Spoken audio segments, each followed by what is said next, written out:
Hello and welcome to So Much Game for another Monday evening/night Worlds Without Numbers with Sofinho. Tell us about yourself, Sofinho. I'm 40 years young and I'm here to build worlds. I'm sorry, I'm a bit down in the dumps today. You're all out of bubblegum? Something like that. I came here to build worlds and drink milk, and I've just drunk all my milk. Now I have a stomachache because humans hadn't really evolved to digest cow milk. Oh God. Okay, I promise I'm going to be more articulate. Interesting tidbit though, but there you go. Yeah. So that's me. Mm-hmm. And I think last time we finished up the region of the skull, which you can see over there next to me, with a nice drawing by aforementioned Sofinho, who calls it a quick sketch, but there you go. And so today we'll be looking at kingdoms in depth, and I shall endeavour to get to the kingdoms page quickly, and I did. There you go. Sort of same principle again. I think last time we'd set out that there were the three spires, shards. There we go. The three shards were separate kingdoms. Then you have that port city under the ground. Yeah. Then the bit where the salt forest is. Mm-hmm. And then the totally not Tuscan raiders. The Ruscan traders. Yeah, the Ruscan traders out in the barren wastes. Mm. You know, in our ongoing quest to not plagiarise anything, but inadvertently just totally plagiarising everything. Yeah, that's I believe called art. Well, that's lofty, but I had this idea, so that I wanted to. Well, first of all, I'd quite like to have a crack at doing a more finished version of the little sketch of the region, but I thought it would be a nice, just fun drawing exercise to draw one of the shards. And I thought I was looking at different like prompts and precedents online, and I did look at some like Necromunda stuff, right? Although it's like the dystopian other side of that. Yeah. But then I was like, we called one of our shards Shard Prime, didn't we? Yes. And of course, then I've got a cutaway of like Primus Hive, or it's like, oh fuck's sake. Okay, all right, fine. To be honest, so far I think we've put brackets around every single name we've given anything. Yeah, that is. Yeah, that's fair. Want of better names for. But But now I'm getting like, it's going to be a big task. No, it's not. It'll be like the find and replace function. We'll get a nice day of feeling valued. Yeah. So, what are we going to pick? A nation. Because you have to pop off a bit earlier, and we got started a bit later than expected because I was unfortunately delayed a little bit. Maybe just pick the one you fancy building the most, and we'll go through that one, and then as far as we can, and then we'll see from there. Okay. What do you feel like, or do we need to get one of those big wheels out and just roll it and see? If only there was some way we could randomly determine a number between 1 and 6. But unfortunately, there's It just doesn't exist. There's no. I mean, what would you use for that? It's like some. I don't know. I guess cube shape or. Why? It needs to. That's a cube. Oh, I suppose it has 6 faces. Yeah. Yeah. But it's so rigid. We need it. How would it flip from one face to another? Need some kind of violent impetus. No, yeah, you need speak. like a catapult. You launch the cube at the wall, and whatever it lands on. Yeah, it leaves the imprint in the plasterwork, like of the number. People definitely join this stream for the witty dialogue and. The people join this stream. Anyway, okay. So should we just randomly determine it? Because unless there's one you really want to do, it's all the same to me. Like the most obvious ones are the shards themselves, but I don't know. Are they the most fun ones? What are you in the mood for? Because is there any that if they came up, if we rolled, you'd be like, oh, I don't really want to do that, like right now? Well, if we suddenly develop a kingdom of those parrot people I was talking about in the first episode, then That's... Yeah, they're in there, aren't they? All right, well, okay. Are they still in there? I specifically didn't say anything about them last time. And they disappeared. About them, now I've reminded you. Little green parakeet men and women. Parakeet. No, it's all the same to me. Bird person. I will roll a d6. Alright, let's do that. So Shard Prime is obviously 1. Okay. Nexus 2, the religious Shard 3, Port 4, Salt Forest Village thing 5. Okay, well and let me put this in that order, because at the moment everything's in a weird order. Oh, you have an order? Oh, then I'm just gonna roll. It's a 5. What's in there? On this one, I tell you, it goes 1 is the pit, 2 is the Fallen, 3 is Nexus City, 4 is Shard Prime, 5 is the Citadel, and 6 is the Salt Forest. It was different, but I was just Citadel. I just started to reorder them to how you started to say, by moving the Salt Forest to the end. I don't even know if that's what you said at the end, and I don't know where it was before. So let's just do Citadel then. Yep. So if you're happy, okay. Yeah. So for listeners who can't remember, viewers who can't remember, or who weren't here last time, the Citadel was one of the 3 shards which represented one of the 3 major human settlements in the region, and each one is a glass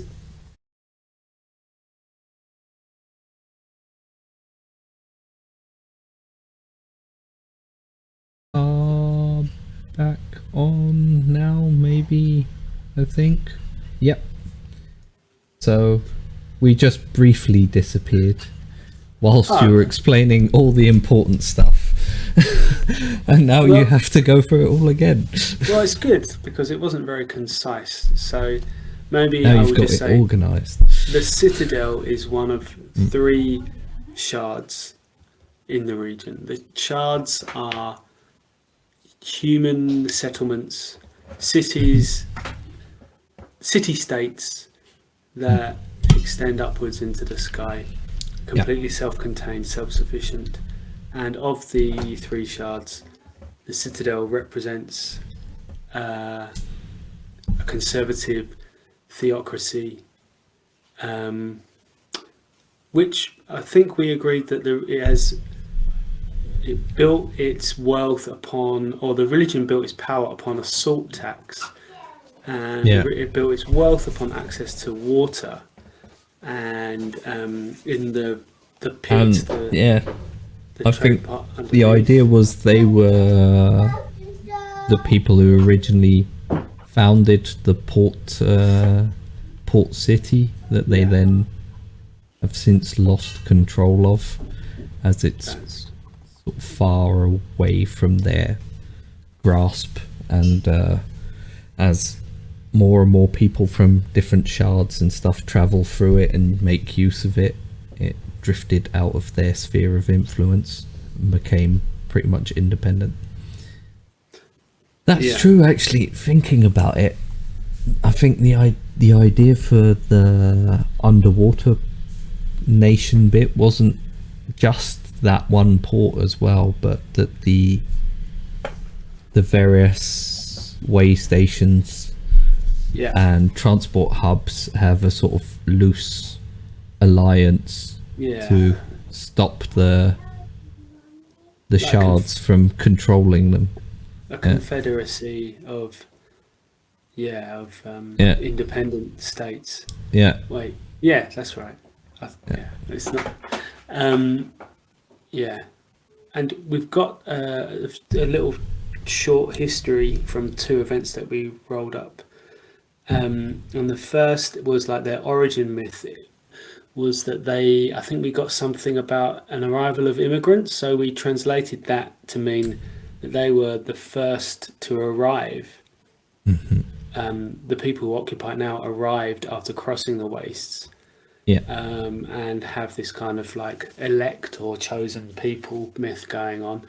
And there's this idea that they have an awareness of the fallen, being the people who live outside, who stayed outside or were driven outside, but they chose to live inside the shard. And the other, we got another event which is about a work of art, but we decided just to work that into more of like a cultural note, which is just the idea that exquisite art is built around the elaborate mythology of their own origins and their beliefs about the nature of the dust and shards. So you have a very intense culture of artistic creation which is rooted in their religion, almost like the Renaissance masters, but you know, because it's one of those things where we've got these near almost post-scarcity kind of utopian kind of shards, but not quite. So, but what are people doing inside them? And it makes sense that there's the majority of society here. They engage in acts of religious contemplation, but also in the creation of divine artifacts, artwork. But let's find out what other stuff might be true about them that we hadn't considered. So we're going to use the same principle we used before, basically, and we'll run through the questions that it poses regarding, in this case, kingdom, because we're at the kingdom level now. And if you haven't, see, we do have someone watching. Cool. Hi, someone. It's someone we know as well. That's exciting. Hello there, Osin.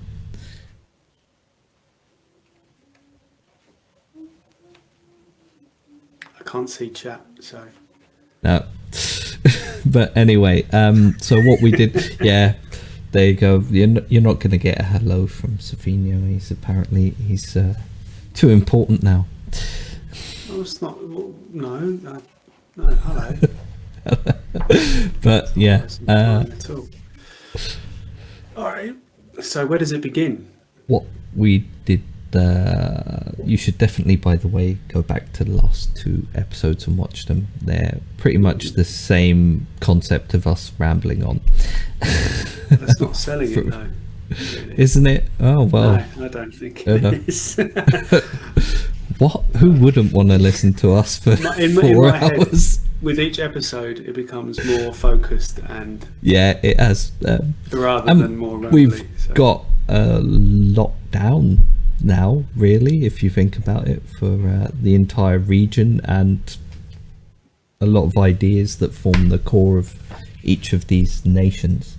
Anyway, to carry on, the first thing the first sort of question or idea it throws out there is pick a linguistic touchstone and give your kingdom or area a name. So we have this name of the Citadel. Placeholder. As all of our names are placeholders at the moment, by the way. Except Ruskin traders, I really like them. Just keep making me think of John Ruskin, the 19th century art critic. You know, the art and craft movement, arts and craft movement. So linguistic touchstones. So here's my brief thought on that. Is it's good to choose a language that isn't referenced in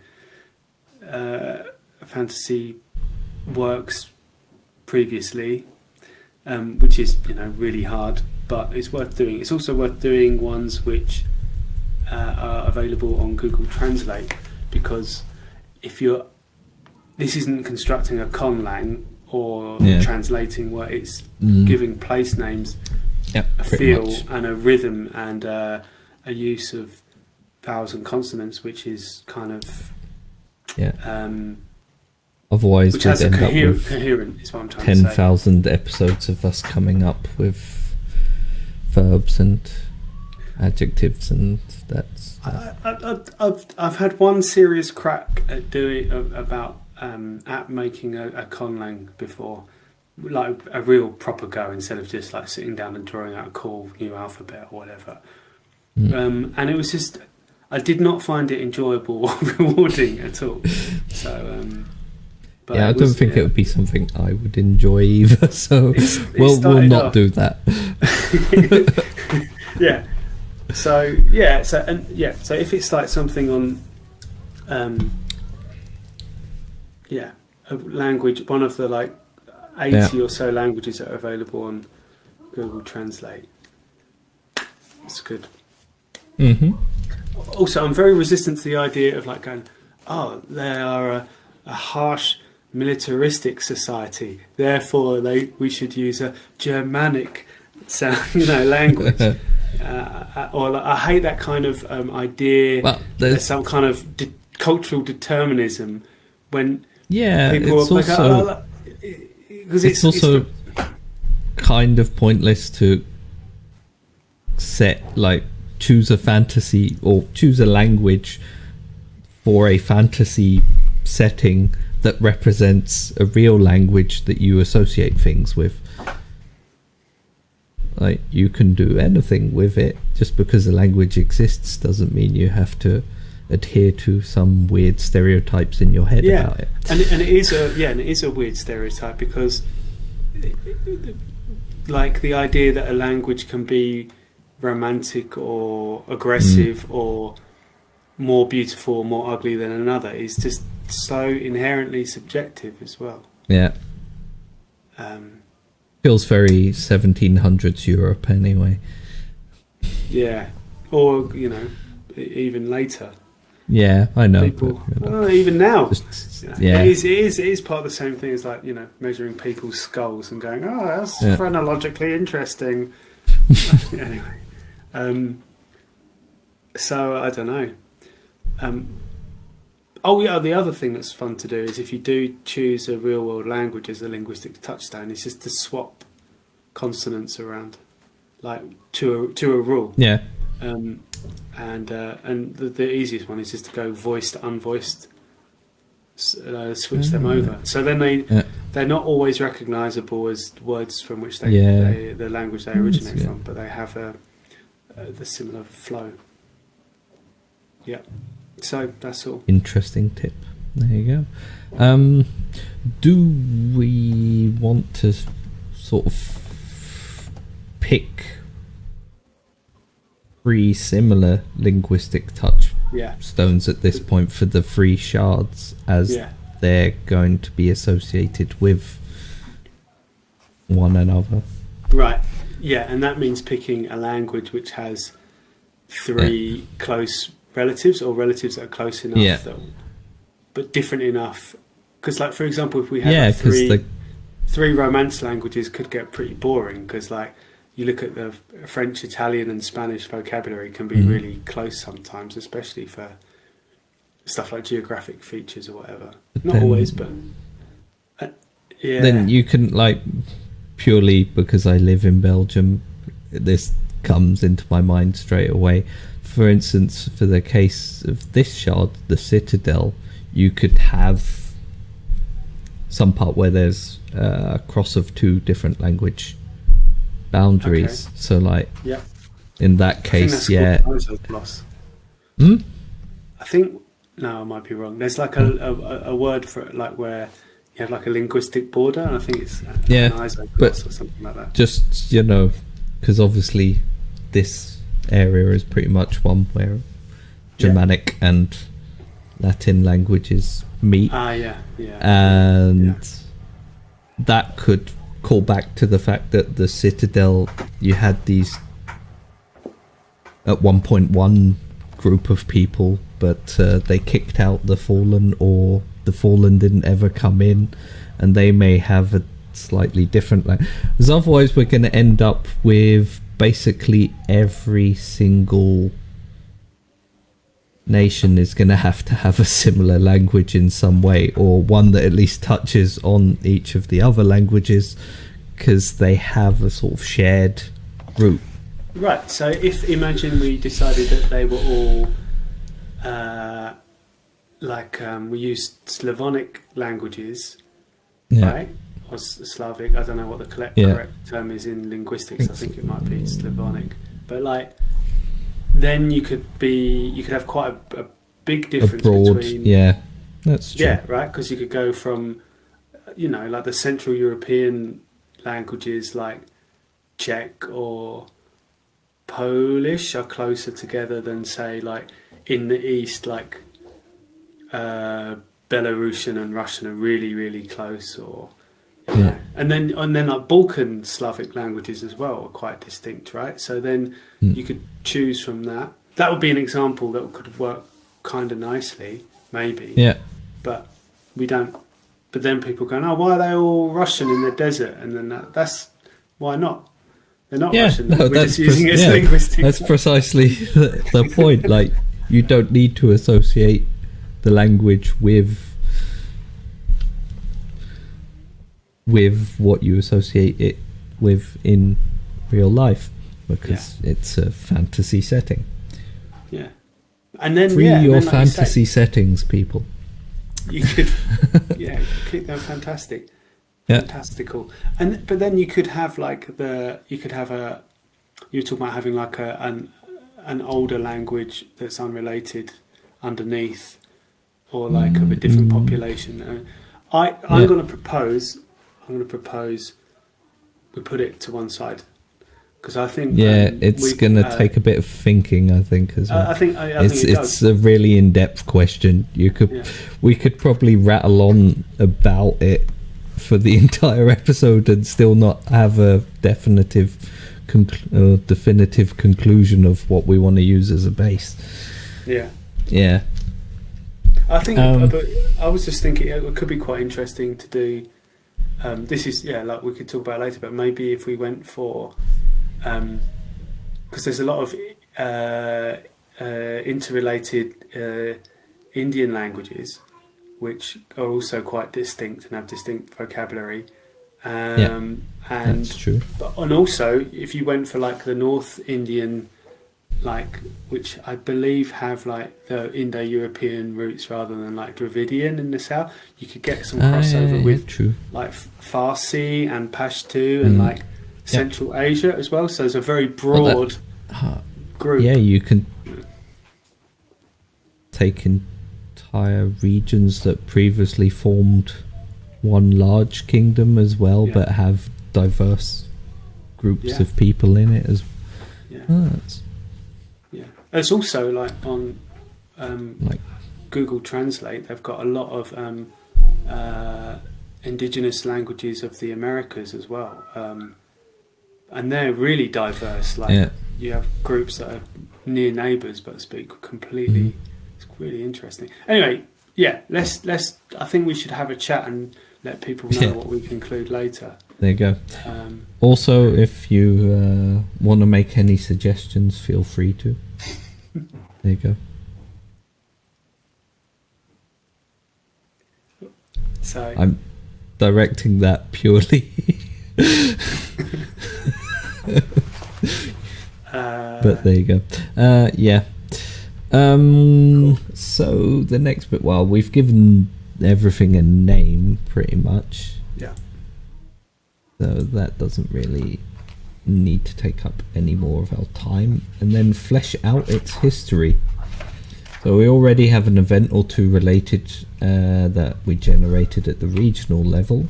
And now we take those same tables and add 3 or 4 more events. What These are localized to specific areas in the kingdom. Or maybe nationwide happenings, but aren't, the big overarching myths and legends and events. Cool. So where was it? Nation construction. Sorry, what page are you on? I can't see the. I'm on 119. The kingdom. And then it's pretty much telling us to use the same tables as before. Yeah. To add 3 or 4 more events. Okay. Yeah. All right. Now I have to remember where the history table was. I got you. That is on page 139. Yeah. So the spread of 138 to 139. Yeah. Yeah. So construction. Yeah. So originally we'd rolled immigrants and. Yeah. That was the founding. Yeah. Legend or myth, it was the founding event that has since turned into a more religious legend around their founding. And exquisite art. And exquisite art is what they're renowned for. Yeah. We sort of turned that more into a cultural reference than a specific historic event. But are we gonna start building out regions in this shard now? Let's see what happens. Yeah, we'll see what events we get. Yeah. Do you want to take a crack at the first D100 roll? Yes, or are you lacking dice? I am. I'm stuck in here. But I've got a roll, a D100 app, and I've got 91, which is Twist of Fate. Oh, they're not. A twist of fate. A twist of fate. Roll again. If the event was positive, twist it to ultimately be a negative to the group, and vice versa. That's a fun one straight off the bat. And we'll see what we come up with that.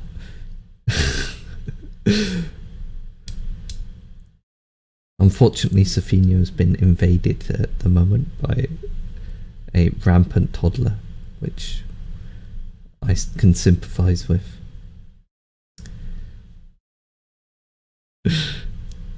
Oh.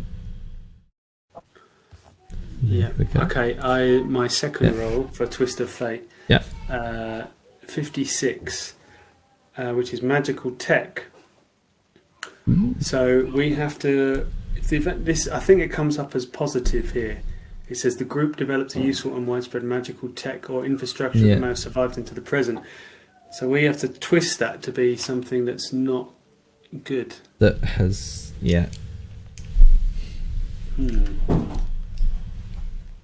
Well, what kind of magical tech do we see the Citadel possessing? The most obvious one, I suppose, must be connected to the shard itself, like how it conducts water upwards and distributes it around and allows life to flourish. And also the fact that these glass structures or crystalline structures exist at all, and they're able to somehow filter the brutal heat of the outside world. Yeah. You know, because these people, they're in the desert, but they live inside a greenhouse. It's kind of basically. ridiculous. Yeah. So either what could happen is their own attempts at their own mystic attempts or mysticism attempts have slowed or stopped the crystals from growing. So I assume, like, if they're a natural thing and maybe they repair and rebuild themselves over time or grow out, and that's how this shard keeps getting bigger. Because otherwise, at a given point, they wouldn't be able to continue. Well, if it just sort of stays as it was. Yeah, but but this is what I was thinking about.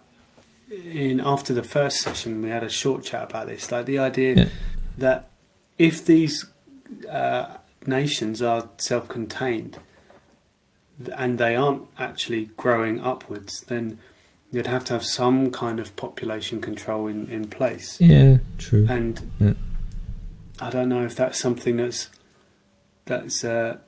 interesting or not, because it like does veer into dystopia, and we were sort of saying that we want to not veer into dystopia. Yeah. It could be something else as well, that whatever they've been experimenting with or trying to do has caused certain areas in the shard to no longer, like, they've become clear crystal instead, and they don't filter out the external sunlight anymore. There isn't sunlight because there's no sun. There isn't. It's just a the radiating bright globe of light around them. They're ever bright. Yeah. The all bright. It'll be all bright even at night. The that's possible. Or maybe something connected to the pit. Yeah. Like they, I don't know.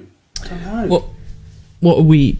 Maybe we can start off with an idea of what are we really envisioning as their technology level. Well, so we know, like, the communication between them is sort of a magical thing, and everything else happens via the trade routes. People courier physical post along them, but otherwise there's this possibility of a very draining magical connection between the shards. But every other piece of technology, what does it is it leaning more, we also discussed that it was sort of, maybe for them it's magical because they don't understand how it works, or it seems like magic, but it could be just very advanced for them technology. But the sort of more mundane level of tech, is it? Well, actually, I sort of imagine on a day-to-day level, maybe their lives in the Citadel anyway are quite simple, as in they prepare their food and they eat from bowls made from dried plant fibres or cast from resins from the sap of the plants that grow inside. Maybe they have some sets of crystalware for special occasions or ceremonial usages. The day-to-day work is just, there isn't really much work because the shard the provides. subsistence is kind of permaculture. Yeah. And so the day-to-day is spent in the creation of art. So then it's like, okay, so that's going to be their main use of tool.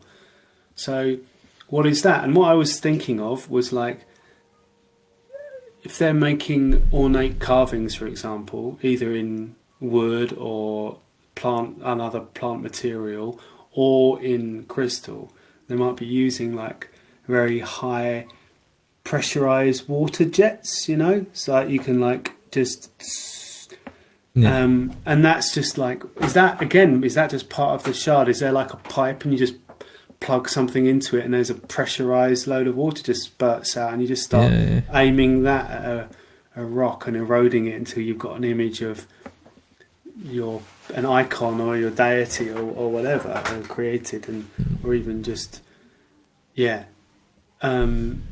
so people, and maybe when they travel, there's some kind of like going up and down inside the shard. Is it on foot? Do you make some journeys on foot, or do you occasionally fly around on like a hovering platform to get somewhere quickly? Yeah. You know? Well, I think that's probably not a bad idea, because that leans into the whole sort of floating magical skiff idea that we had for how they travel through the barren wastes if and when they do that. So maybe they have similar hover technology. Well, I think the idea behind that was, if I remember correctly, that also originated from technology they'd found. Yeah, and it was specifically the people in the salt forest, wasn't it? Yeah. So they were. Perhaps long ago they found something in the Citadel as well. Yeah. Yeah. And that has had. That's a weapon then, if it's had a negative effect. Well, that's the simple way. Not necessarily. I mean, it depends what you see as a negative effect. They may have tinkered with it, something went wrong, and then they decided, we're gonna eschew all technology or whatever, and that's why they now lead these very simple lives and focus on their existence and their art. Yeah. So we're saying a technological catastrophe. Yeah. Yeah.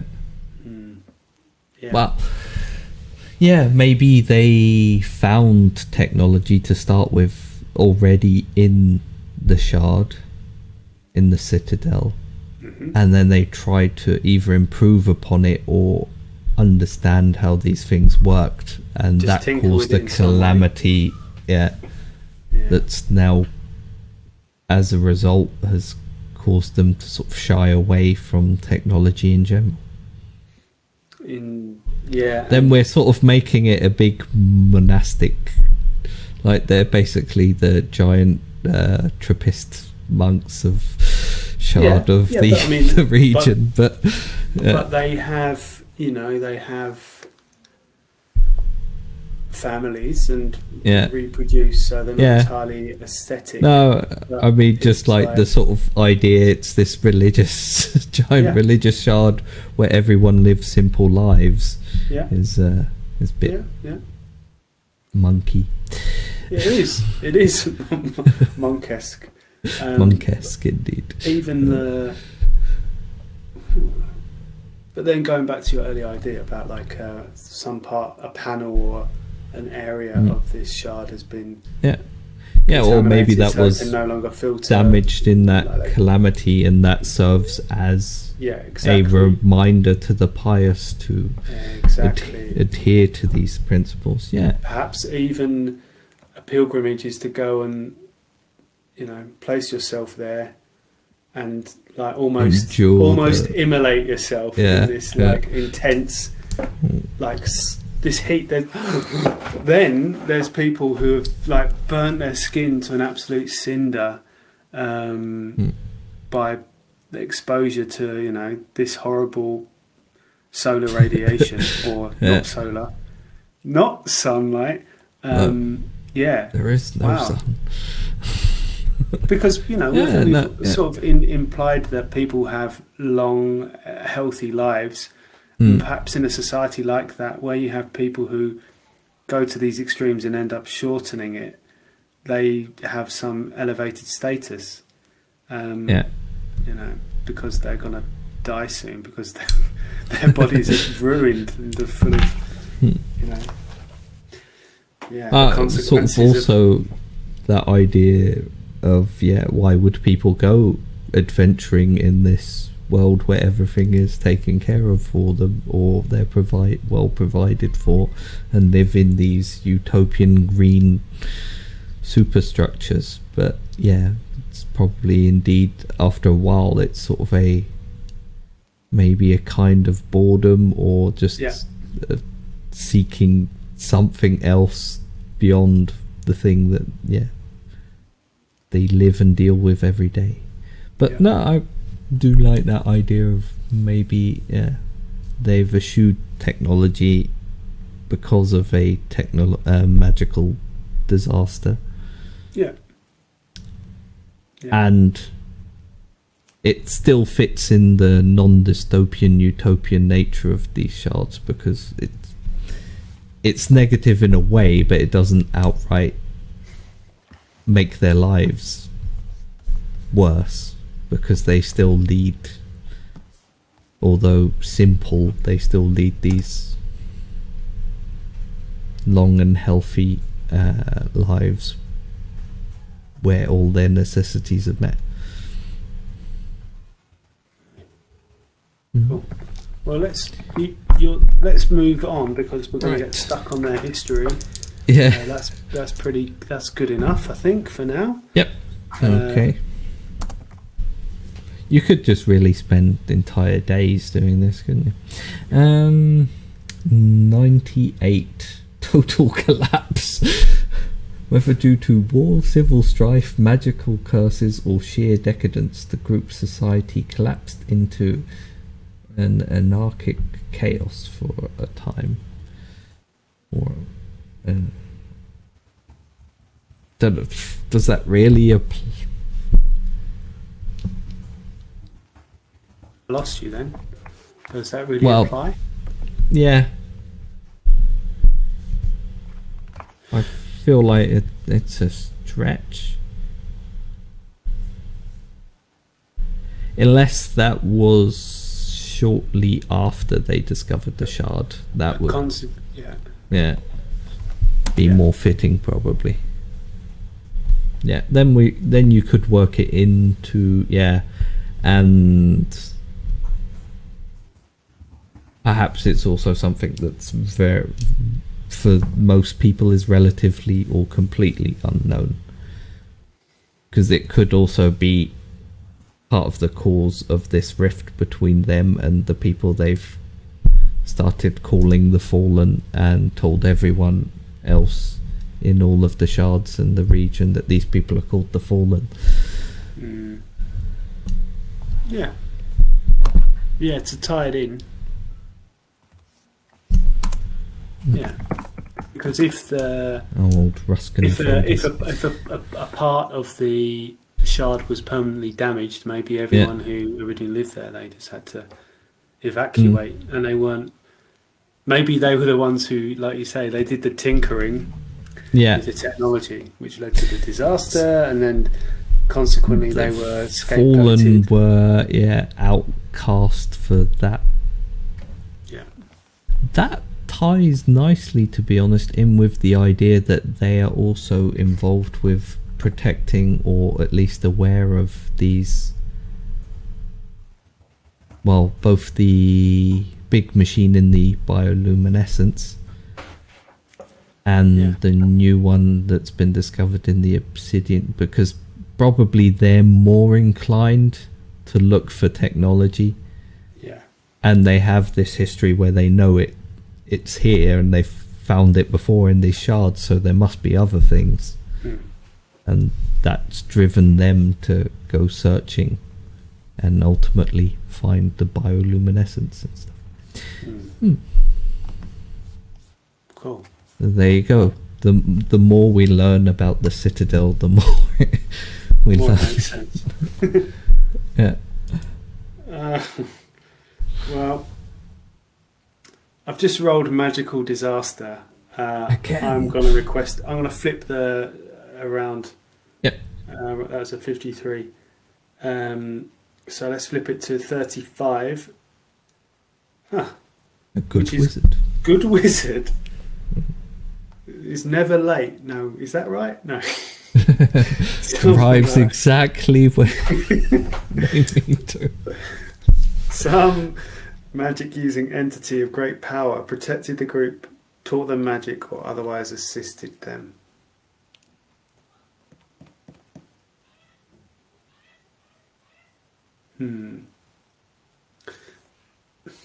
This could be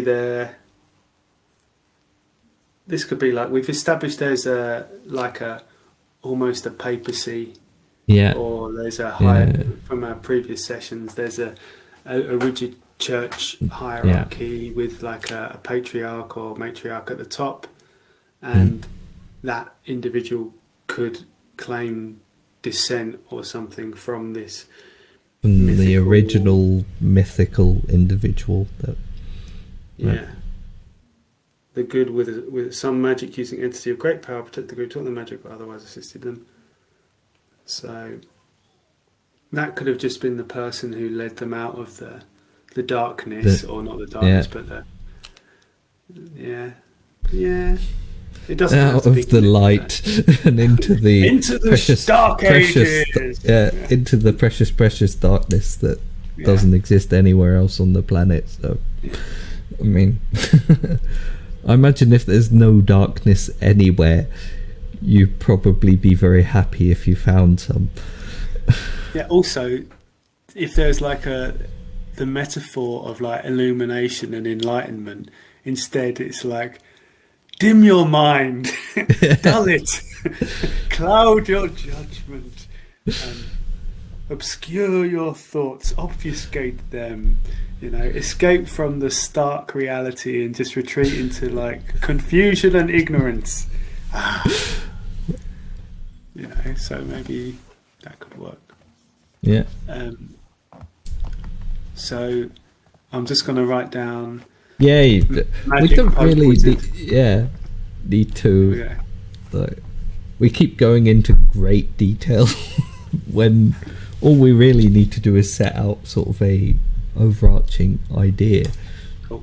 Because Well, that's if we ever run any players through it, a lot of this will come out from what they do, and Yeah.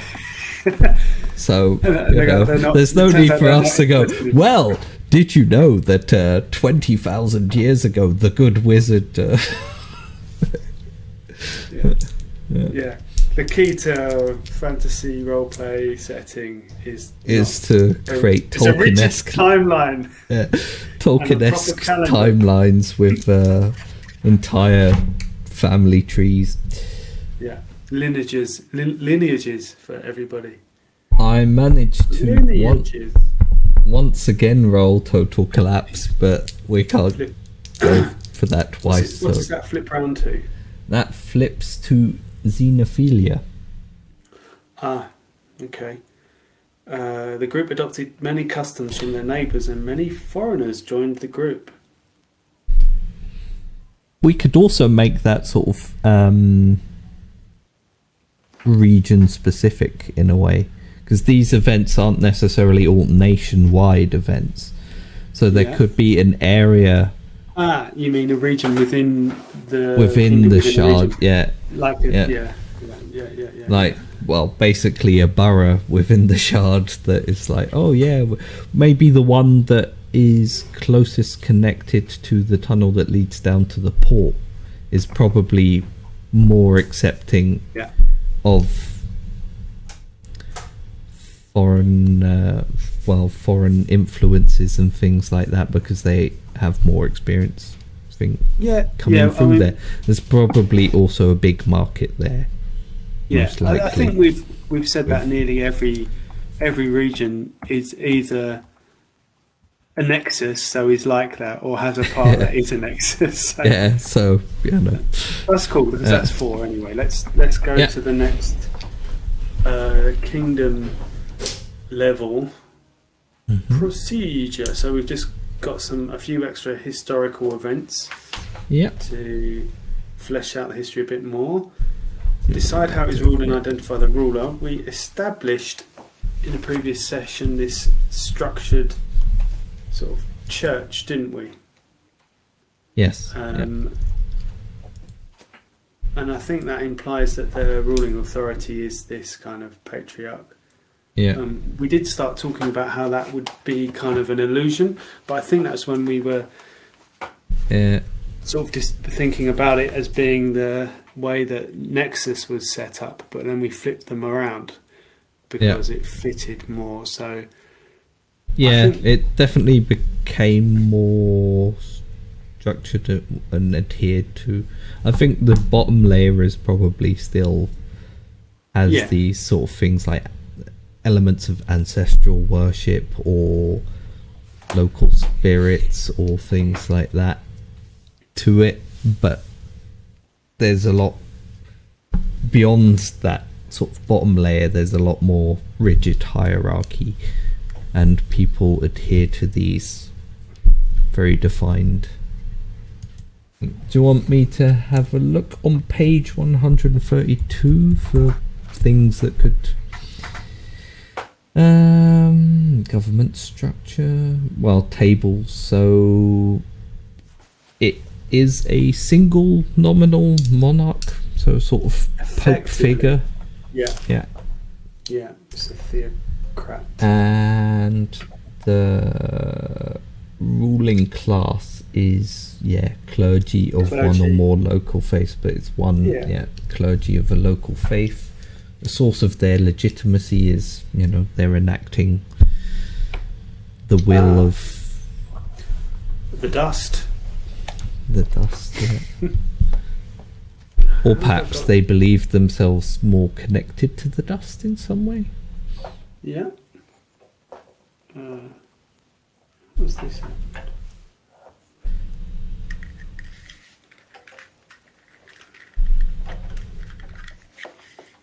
I don't know how I managed to tangle myself up. Yeah. Okay. Spinning around gleefully on your chair. Somehow.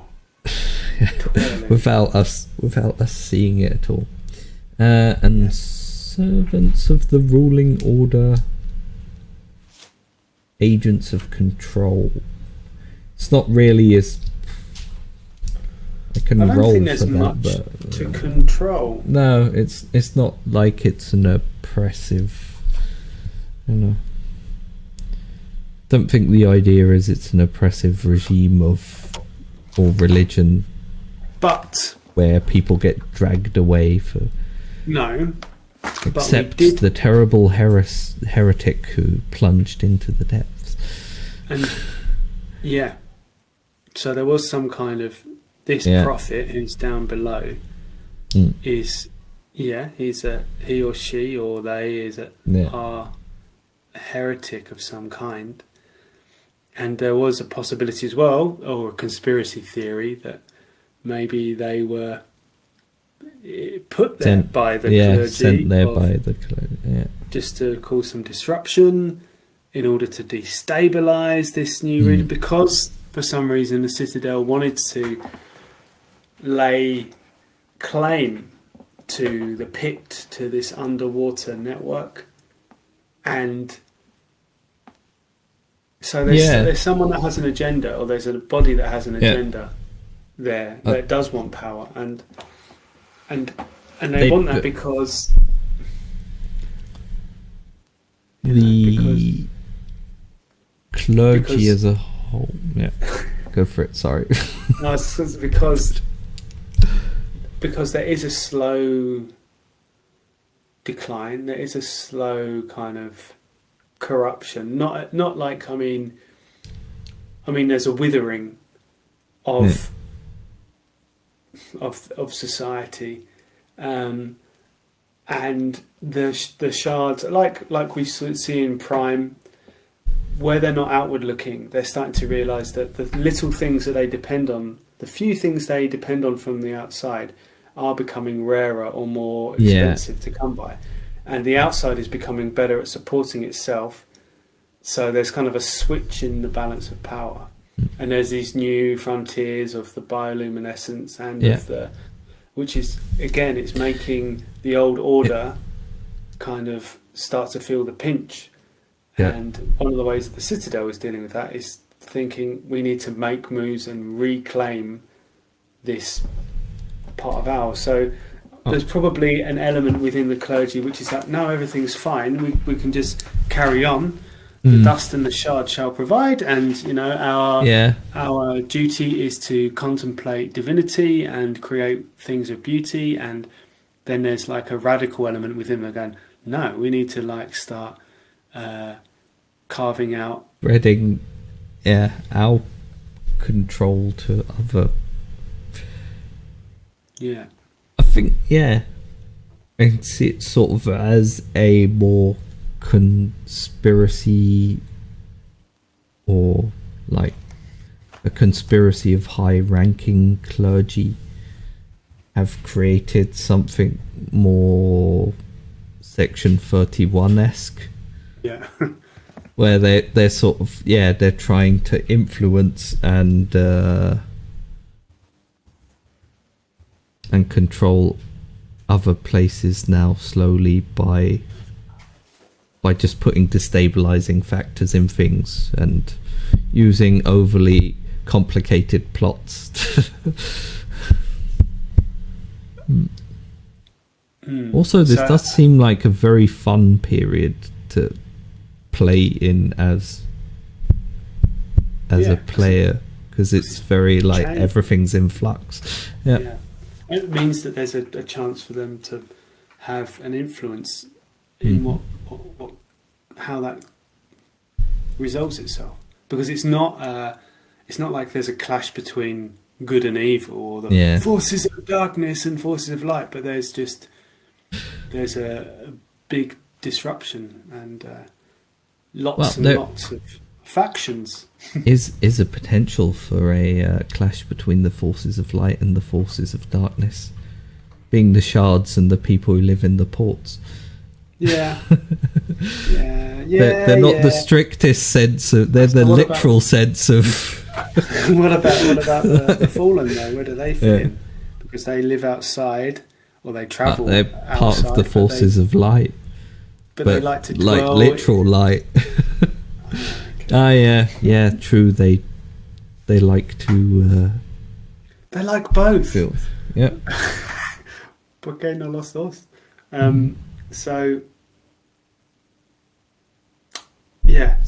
they that was do servants. have have a agent Inquisition sort of control system, which is a sort of not necessarily maybe an inquisition, but a group of plotting senior clerics who are for sure.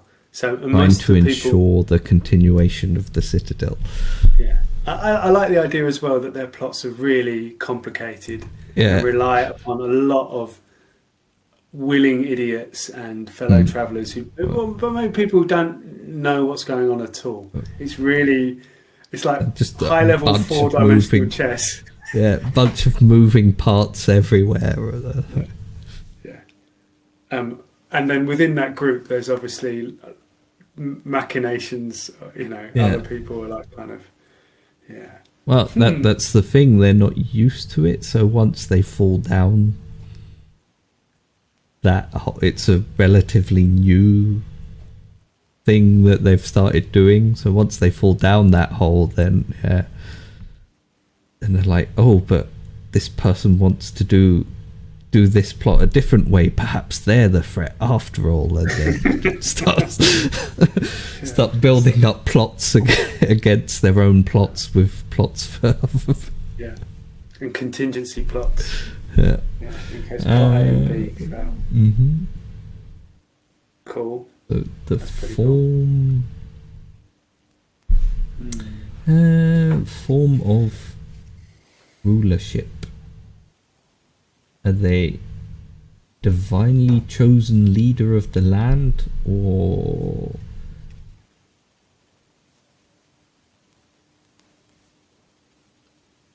how does succession work, do you think? There's probably some big show of it being somehow divine. Yeah. But They probably just look for someone. Well, yeah, but the idea behind it is perhaps that they look for someone who is a descendant of this great good wizard. Oh, of Pope Wizard, yeah. Yeah. Yeah. But in all likelihood, in the last few hundred or God knows how many rulers they've had, none of them are, but it's just this big ceremony or ceremonial search for. Yeah, and I kind of imagine like the figure is a bit like the Pope, who isn't the Pope at the moment but was the Pope, so he's still the Pope, Benedictine, like just I mean in real life I'm talking about.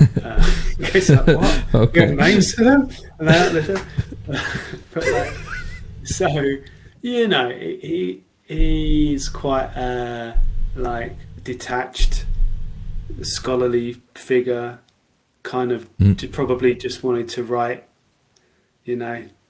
edicts about divine matters, and in perhaps that's what this figure ends up doing. They're just a scholar who just writes long tracts about, metaphysical ramblings with no real basis in anything, that just kind of they pluck from the air, and then people go, oh yeah, that's very good, and then they go, anyway, back to Plan Z Alpha Delta. We need to corner the market in some obscure product. Anyway, so we can like a really destabilize the thumbtack prices in the port city below. Then this will have a knock-on effect upon their bureaucracy that they'll never recover from. Exactly. Yeah. Is there a current struggle within the government? I think we've established that they're mostly working externally to increase the control of the Citadel over other areas, or at least the Citadel's influence into other areas, if not outright control. Almost imperceptibly subtle way.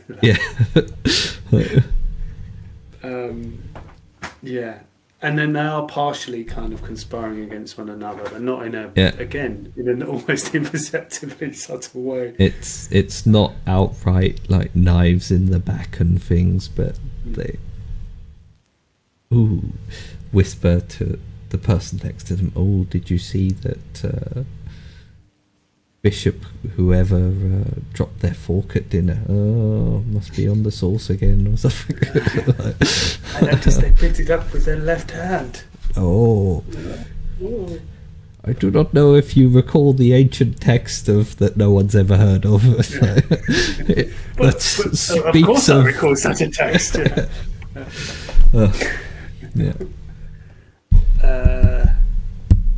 How established is the current rule? Well, do we need to go into big detail now? Do you want to go through all of these tables, or do you want to say that's the basis of the government of... That's the basis of the government, I think, is good enough. I'm going to have to go soon anyway. Oh, okay, then. Yeah. I'm afraid. Do you have time for a last question, or do you want to finish one off last here? Question. What's the last question? Identify the enemies of the ruler. Well, I can think of one. Boredom. Or running out of paper to write down their metaphysical theories. darkness, so that they're not able to continue writing their tracts. I think. Well, what about the prophet down in the pit? Yeah, I think that's sort of they've managed to lure them away down into the pit, but they're probably still the greatest rival or threat to their idea of religion. Yeah, because deep down they might actually really just want to be the top guy in Citadel. Yeah, they actually just want to be in the library all day writing, and just want people to sort of go, oh wow, yeah, they've been so marginalised that it's turned them into this radical. They've inadvertently started this radical movement, which may or may not have been the plan of the Council of the Nine all along. Yeah. And it only took them 25 years and 4 candidates to enact. Just four that we know of. Yeah, there were a lot. There were 17 other hopefuls. But yeah, cool. Okay then. Sounds okay, good. Well there you go. So I think we'll leave it at that then. It also gives you, Sofinho, some time to draw up a rough map of the area, which is one of the next questions or suggestions. So there you go. Yeah. Basically, you can just start drafting maps after maps after maps until we have. I thought the whole point of this was to limit the amount of homework you had to do with your games. And yet, every single time it keeps suggesting, "Hey, maybe draw a map of everything." Don't prepare too much. Only the regions that they will visit. Also, draw a map or a rough sketch of every single level of. No, I think it is a very good, a good method of world building. It's well thought out, and I like it. The only problem is I feel like you could really, if you go into detail with every single idea or question or element that it suggests, you could spend the better part of a year probably developing an entire region down into minute detail, which is not the idea, as it very much suggests that at the top. There's one interesting thing to combine this with something Chris McDowell, the Electric Bastion Land and Into the Odd author, was talking about. When he writes, he kind of just gets the ideas down really quickly, and then really quickly, just really sketchy, bullet point, move on, and then we'll just come back and have another pass, and as well as adding stuff, take stuff out. Yeah. So so it's like editing as a kind of writing, writing as editing, whatever. So with this, you could just be really ruthless and just roll and write down and then a just sentence for each thingy. And there you go. Yeah. But even then, if you did you'd still have. You'd have a setting basically if you already have the overarching themes, which is something we've mentioned every single time.